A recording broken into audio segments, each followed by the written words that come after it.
watching News 8.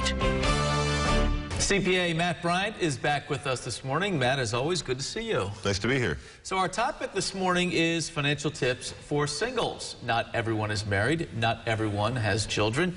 Some folks are just trying to figure it out for themselves. First place to start, you say, is with a paycheck. That's correct. If you received a large income tax refund last year, it could mean your withholdings are too high.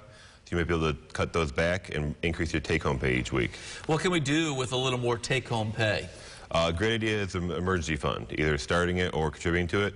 It's great to have funds in place so when something unexpected happens, like a major car repair or medical expense, you can have funds to cover it. Right, obviously, that's the goal. What's a target in terms of dollar amount for an emergency fund? A good target is 3 months' salary.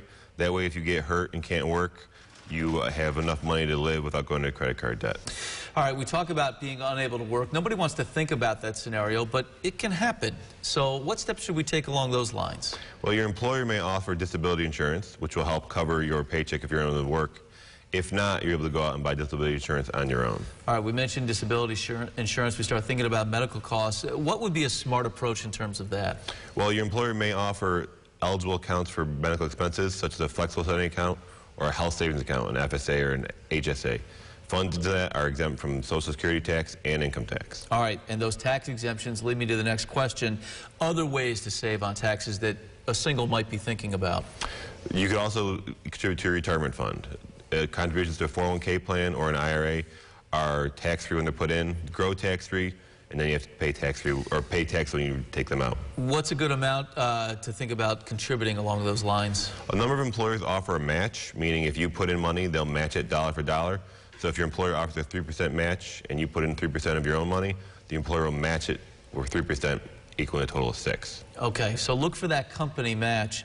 What about other everyday expenses and ways to save on those? Dining out can really add up. If you're going out to lunch 5 days a week, $10 a day, that's $50 a week. You may be able to save some money if you buy groceries, make dinner at home, and bring lunch into work. Okay. You know, a lot of these tips, it occurs to me, are really not just for singles. They can be for anybody to make good decisions.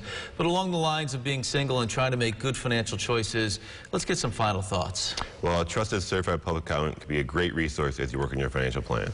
All right, as always, thank you, Matt. We appreciate it. If you missed any of our conversation, we are sharing it online, and we're also sharing a link to the New York State Society of CPAs website, including their Get Money Smart page. Find that and more at rochesterfirst.com.